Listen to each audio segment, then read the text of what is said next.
L'été est là, ça y est, depuis bientôt 2 semaines maintenant, et qu'on est bien dans l'eau. Mais attention tout de même, des précautions sont à prendre.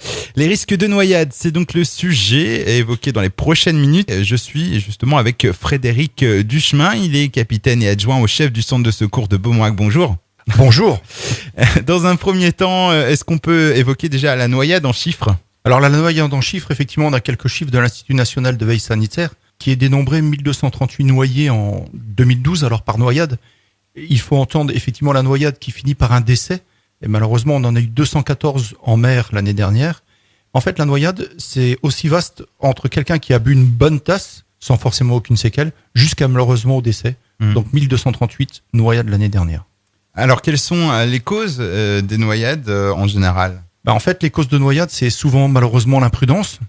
On a des gens qui ne savent pas nager ou qui savent mal nager, qui négligent les dangers de la plage, parce que même si la mer est belle, elle représente souvent un danger.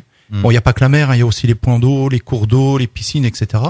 On peut aussi avoir d'excellents nageurs qui, malheureusement, ne vont pas prendre en compte la difficulté, ils vont pouvoir avoir quelques accidents. Est-ce qu'il faut faire aussi attention à l'hydrocution ?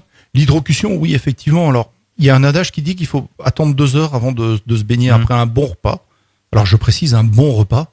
Si on est sur un repas un peu traditionnel, tout à fait simple, on peut pratiquement se baigner dans l'instant, sauf que il faudra prendre quelques précautions avant d'aller dans l'eau, c'est-à-dire notamment se mouiller la nuque, se mouiller le ventre, se mouiller les membres supérieurs, se mouiller les membres inférieurs, de façon à adapter son corps à la température de l'eau pour éviter le phénomène d'hydrocution qui est un trop grand écart de température entre l'eau et la température du corps.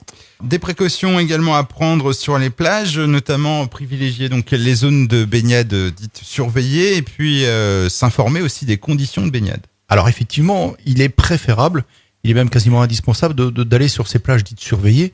Alors les plages sont surveillées soit par la police nationale, notamment les CRS, par la Société nationale de sauvetage en mer, et je finirai forcément par les sapeurs-pompiers qui surveillent également les plages. Donc comment est-ce qu'on sait qu'une plage est surveillée ? Elle est signalée puisqu'il y a un drapeau de 3 couleurs différentes.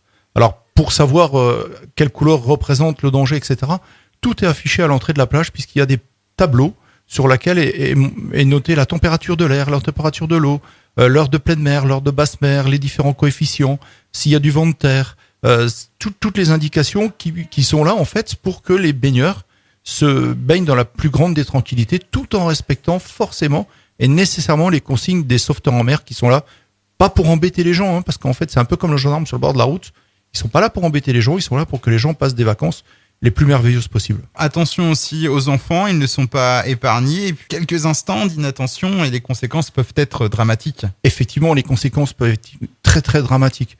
Alors, ce qui va être important, c'est toujours rester avec les enfants quand ils jouent au bord de l'eau, ou lorsqu'ils sont dans l'eau. Si on peut se baigner en même temps que les enfants, c'est un moment merveilleux de baignade, donc il faut le partager avec ses enfants.